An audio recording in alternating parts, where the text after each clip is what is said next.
جی شجاعت بھائی۔ السلام علیکم فرینڈز، کیسے ہیں آپ لوگ؟ آج ہم موجود ہیں مغل بادشاہ جہانگیر کی آخری آرام گاہ مقبرہ جہانگیر واقع شادرہ ٹاؤن پہ، اور آج ہم آپ کو اس مقبرہ جہانگیری کی پوری سیر کروائیں گے انشاءاللہ۔ تو آئیں آپ کو مقبرہ جہانگیر کی سیر کرواتے ہیں۔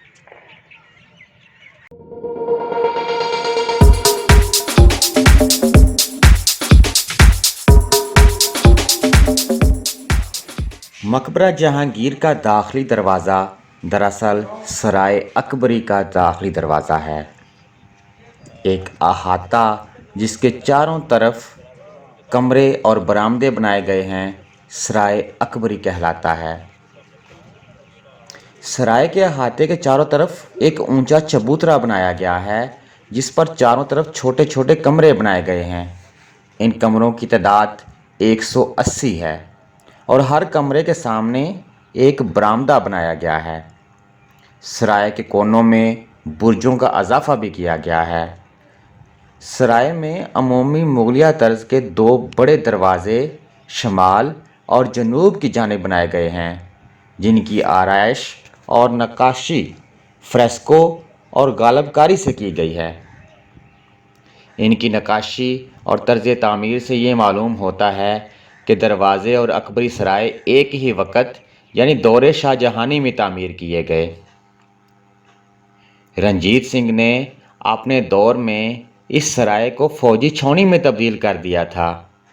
اس کے ایک غیر ملکی فوجی افسر اومس، جو کہ آمائس موسیٰ فرنگی کے نام سے بھی جانا جاتا ہے، اس سرائے میں اپنی پلاٹون کے ساتھ رہائش پذیر رہا۔ ابتدائی انگریز کے عہد میں سرائے کو ریلوے کے لیے کوئلے کے گودام میں بھی تبدیل کر دیا گیا تھا۔ سرائے اکبری کے مشرق میں نور جہاں کا پسندیدہ اور شاندار باغ دلکشا ہے، جہاں پر مقبرہ جہانگیر تعمیر کیا گیا۔ سرائے کے مغرب میں مقبرہ آصف خاں ہے اور مغرب کی جانب ہی کمروں کے درمیان 3 شاندار گنبدوں والی ایک مسجد تعمیر کی گئی ہے، جس پر بیرونی سمت سنگ مرمر کی جڑائی سے مزین سنگ سرخ لگایا گیا ہے۔ مسجد کے اندرونی حصوں کو دیواری نقاشی اور غالب کاری سے سجایا گیا ہے، جس کے آثار اب معدوم ہو چکے ہیں۔ مشرقی دروازہ باغ دلکشا یعنی کہ مقبرہ جہانگیر کی جانب ہے۔ اس دروازے کو بھی سنگ سرخ سے سجایا گیا ہے اور طرح طرح کی مغلیہ طرز کی نقاشی بھی کی گئی ہے۔ اپنے دور حکومت کے 22ویں سال یعنی کہ 1627 عیسوی میں جہانگیر کشمیر سے لاہور واپس آ رہا تھا کہ راجوری کے مقام پر سخت بیمار ہو گیا اور وہیں وفات پا گیا۔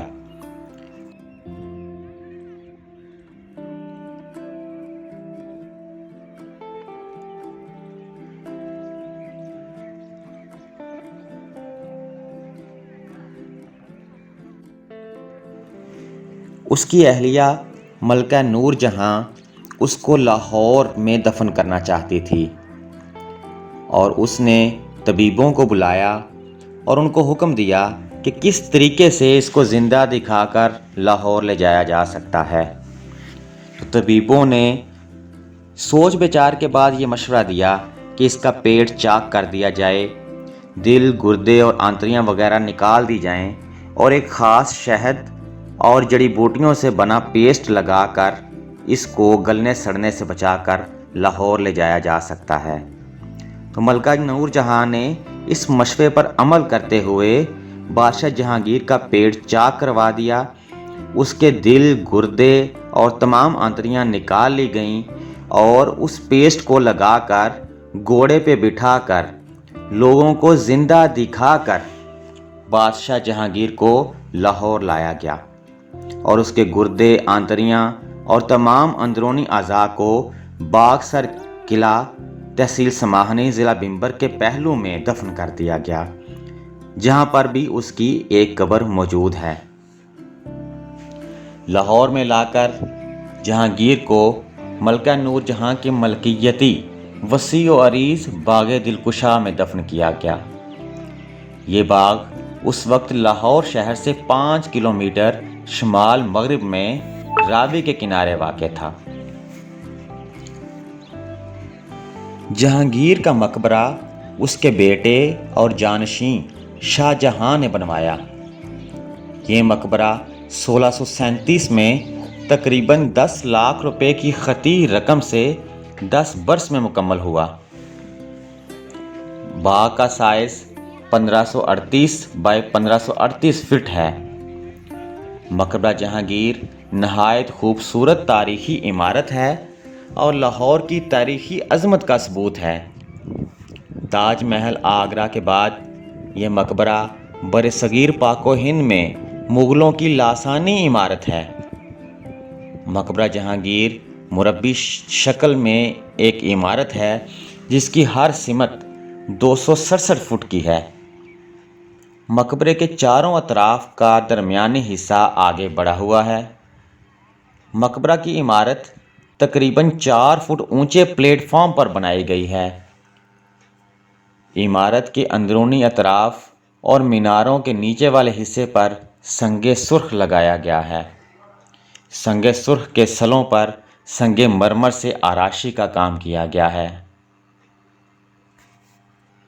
تاریخ گواہ ہے کہ مغل جہاں بھی گئے اپنے لاسانی فن تعمیر کے نقوش وہیں بکھیر آئے۔ مقبرہ جہانگیر مغلیہ فن تعمیر کا ایک منہ بولتا شاہکار ہے۔ مقبرے کی اندرونی جانب دلکش قسم کی نقاشی کی گئی ہے۔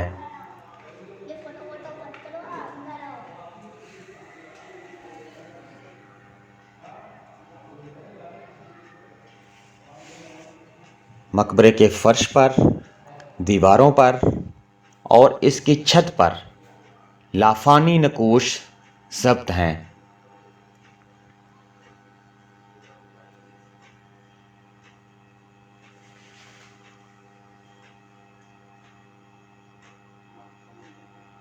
مقبرے کا تعویذ سنگ مرمر سے آراستہ ہے جس پر قیمتی پتھروں سے جڑائی اور اللہ تعالیٰ کے صفاتی نام کندہ کیے گئے ہیں۔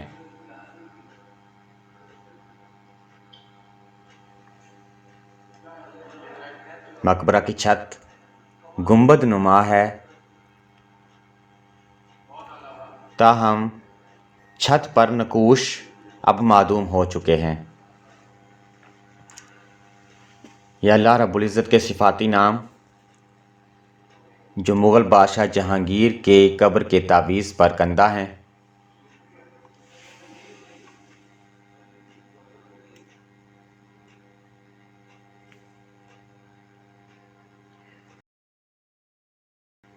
اور یہ پاؤں کی جانب یہ کتبہ جہاں پر مرکز منور اعلیٰ حضرت نور الدین محمد جہانگیر کندہ کیا گیا ہے۔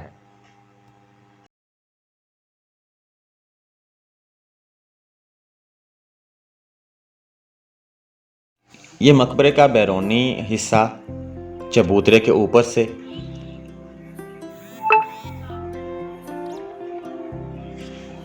اور یہ اس کا مینار، چاروں میناروں پر سنگ مرمر سے لہریہ بنایا گیا ہے۔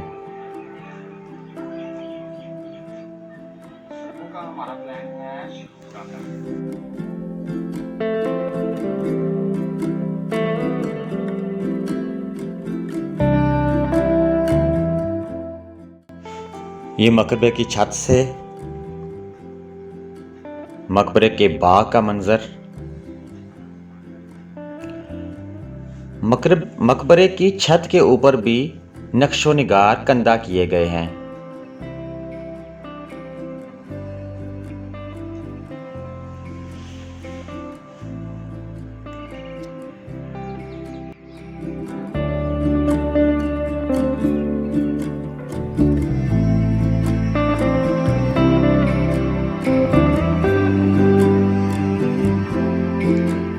یہ وسیع و ریز چھت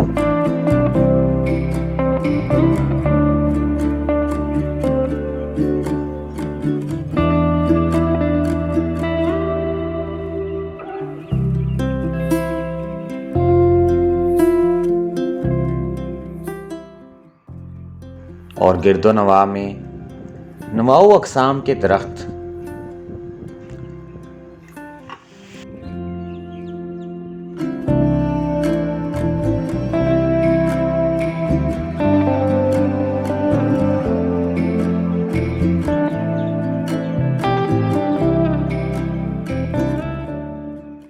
آئیے اب آپ کو مقبرے کے مینار پر لیے چلتے ہیں۔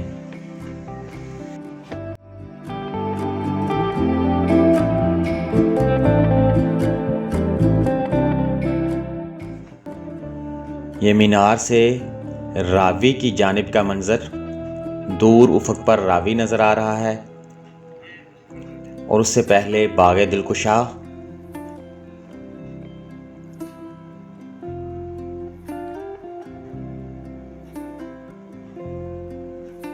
اور یہ شاہدرہ باغ جسے اب شاہدرہ ٹاؤن کہا جاتا ہے۔